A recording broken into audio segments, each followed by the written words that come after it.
भारत माता की, भारत माता की। सभी बच्चों को आजादी के 75वें अमृत महोत्सव वर्ष के लिए बहुत बहुत बधाई और मेरे तरफ से प्यार।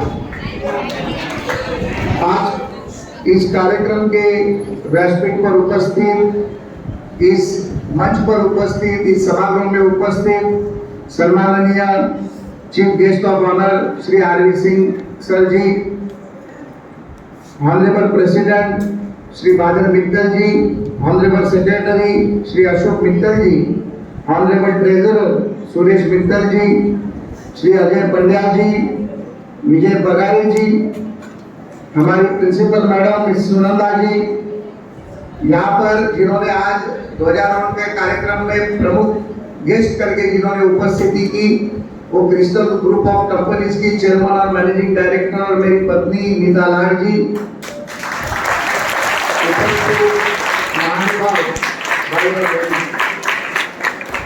सही। तो आज का जो दिन है वो हमारे इतिहास में बहुत ही महत्वपूर्ण ऐसा दिन है। शायद हम में से किसी ने भी आजादी का वो समय देखा नहीं होगा, किसी को भी मालूम नहीं होगा कि आजादी की उस रणसिंह में जिन जिन हुतात्माओं ने अपना बलिदान दिया, जिन जिन हुतात्माओं ने इस देश के आजादी के लिए संघर्ष किया, दादा भाई नौरोजी से लेके लोकमान्य तिलक से लेके भगत सिंह से लेके महात्मा गांधी से लेके पंडित जवाहरलाल नेहरू से लेके ऐसे कई नाम हैं जिन्होंने इस आजादी के संघर्ष के लिए बलिदान दिया और हमें आज इस आजादी को प्राप्त कर दिया है। मुझे लगता है कि हमें वो सबको नतमस्तक होकर याद करना चाहिए, हमें नतमस्तक होकर उस दिन को याद करना चाहिए, उन हुतात्माओं को याद करना चाहिए, क्योंकि अगर वो लोग संघर्ष नहीं करते थे, अगर वो लोग वो लड़ाई नहीं लड़ते थे, तो शायद आज ये आजादी के दिन हम तुम सबको कभी दिखाई नहीं देते। आज लाल किले से माननीय प्रधानमंत्री नरेंद्र मोदी जी ने कहा कि इस आजादी के संघर्ष के पीछे बहुत बड़ा योगदान है, एक बहुत बड़ी जंग थी और उस जंग के कारण आज हम लोग ये आजादी का दिन देख रहे हैं। 75 साल के बाद भारत आजाद हुआ, शक्तिशाली भारत, पूरे दुनिया में विश्व में सबसे ताकतवर भारत, पूरे विश्व में विज्ञान में सबसे बड़ा भारत, लड़ाई में सबसे बड़ा भारत, खेती विज्ञान में सबसे बड़ा भारत, विद्यार्थियों के भविष्य के लिए सबसे बड़ा भारत बनाने का काम 75 साल के बाद आज इस भारत को देखने को मिल रहा है।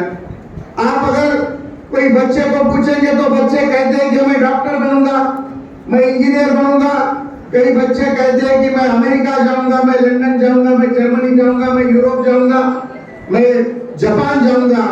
अगर आप बच्चों पूरे दुनिया में अगर नासा से लेके कोई भी संस्था का अगर अभ्यास करेंगे तो आपको मालूम पड़ जाएगा वहां पे वैज्ञानिक करके काम करने वाले लोग हो, आईटी क्षेत्र में काम करने वाले इंजीनियर हो, पूरी दुनिया में सबसे बड़ा कोई डॉक्टर हो, तो वो सारे लोग हिंदुस्तानी हैं, इसका हमें गर्व होना चाहिए।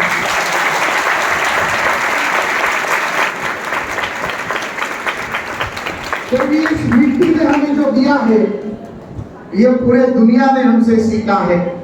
आज माननीय प्रधानमंत्री जी ने कहा कि इस देश को आगे लेकर जाने के लिए महिलाओं का इस अगले 25 साल बहुत बड़ा योगदान होगा, किसानों का योगदान होगा, शिक्षकों का योगदान होगा, युवकों का योगदान होगा और ये देश और शक्तिशाली बनेगा।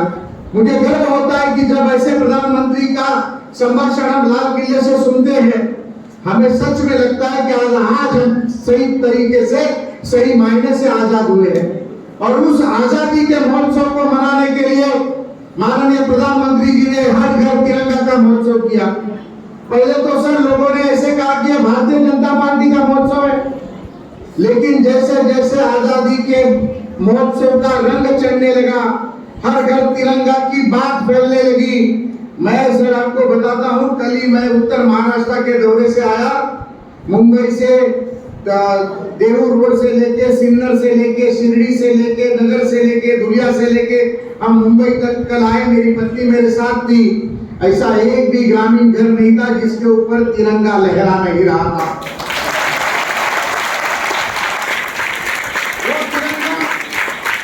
जो हमारी माँ भारत माता के हाथ में है वो हमारी शान है। आज माननीय प्रधानमंत्री जी ने कहा कि ये तिरंगा सिर्फ अपने देश में नहीं लहराया है, तो पूरे दुनिया में रहने वाले हिंदुस्तानियों ने, हिंदुस्तान पे प्यार करने वाले विदेशी लोगों ने भी इस तिरंगा लहराने का काम आज पूरे दुनिया में हुआ है और ये गर्व की बात है। मैं बच्चों आपको यही बात कहना चाहूंगा, हम लोग सभी लोग बहुत ही मध्यम वर्ग से आते हैं, हम लोग सभी लोग बहुत पढ़ना चाहते हैं। हमारे माता पिता चाहते हैं कि मेरा बच्चा अगर स्कूल में जाता है तो क्या करता है, क्योंकि जब आप लोग स्कूल में जाते हो तो आपके बारे में सपना देखते हैं। उनका सपना यह होता है कि आज अगर मैं कहीं छोटी झुग्गी झोपड़ी में छोटे चाली में रहता हूँ तो मेरा बच्चा पढ़ लिख के डॉक्टर बने, इंजीनियर बने, शिक्षक बने, व्यवसायिक बने, व्यापारी बने, साइंटिस्ट बने और अपना नाम, अपने घर का नाम, अपने माता पिता का नाम बड़ा करे।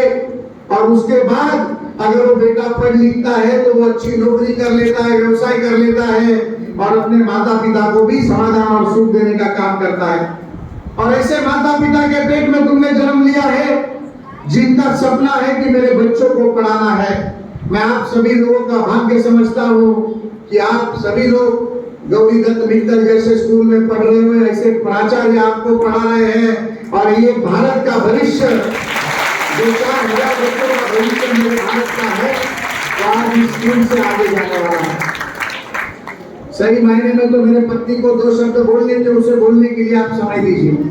मेरे बाद भी वो 2 शब्द बोलेगी, क्योंकि बच्चों के संस्थाओं में काम करने का काम वो करती है, महिलाओं की संस्थाओं के लिए वो काम करती है। सर, हमारा यहाँ पर मैडम के संस्था में से एक मी मुंबई अभियान के माध्यम से हम लोग शांता फिरता दवाखाना यानी मूवेबल डिस्पेंसरी चलाते हैं। मैं आपसे विनती करूंगा कि मैडम का कभी वक्त लेकर मैडम से बात कर यहाँ पर जितने 4,000 विद्यार्थी है उनका हफ्ते में महीने में 2 बार कैंप लगाया कीजिए। हमारे यहाँ से लिस्ट ले लीजिए पूरे विभाग में वो चलता फिरता दवाखाना कहाँ पे जाता है। अब नया यहाँ पर एक परमानेंट दवाखाना हम लोग बना रहे हैं जिसमें 10 रुपए में हर एक इंसान का मेडिकल ट्रीटमेंट किया जाता है।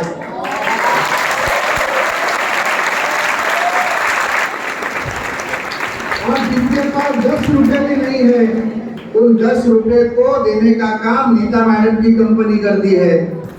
जैसे कि सर ने बताया कि 95,000 लोग काम करते हैं, आपके जैसे हम दोनों ने भी शादी की, उसके बाद वो कंपनी की। अब बच्चों को नहीं बताऊंगा कि भाग कर जाके शादी की, नहीं तो बच्चे बहुत तेजी हो जाएंगे। और ये पूरे संघर्ष के जीवन से ये खड़ा किया हुआ जो चीज है, आज एक विधायक के नाते, भारतीय जनता पार्टी का उपाध्यक्ष होने के नाते इस महाराष्ट्र में हमारी तो जिम्मेदारी है, क्योंकि शून्य से विश्व निर्माण करने के समय हम दोनों ने जो संघर्ष किया है, आज 1200 करोड़ की कंपनी है। हम हमारा दायित्व समझते हैं कि समाज के लिए हमारा कुछ तो दायित्व है।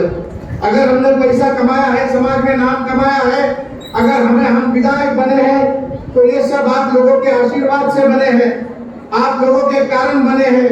तो हम हमारा वो दायित्व समझते हैं कि हम लोगों के लिए कुछ करें। और उसमें मैडम आपको बताएगी कि वो क्या क्या करना चाहती है और क्या क्या कर रही है।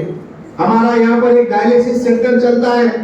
अगर किसी को किडनी की तकलीफ होती है तो अगर कोई गरीब आदमी, आम आदमी अगर किडनी के ट्रीटमेंट के लिए जाता है तो 2,000 रुपए किडनी के डायलिसिस के एक के लिए लगते हैं।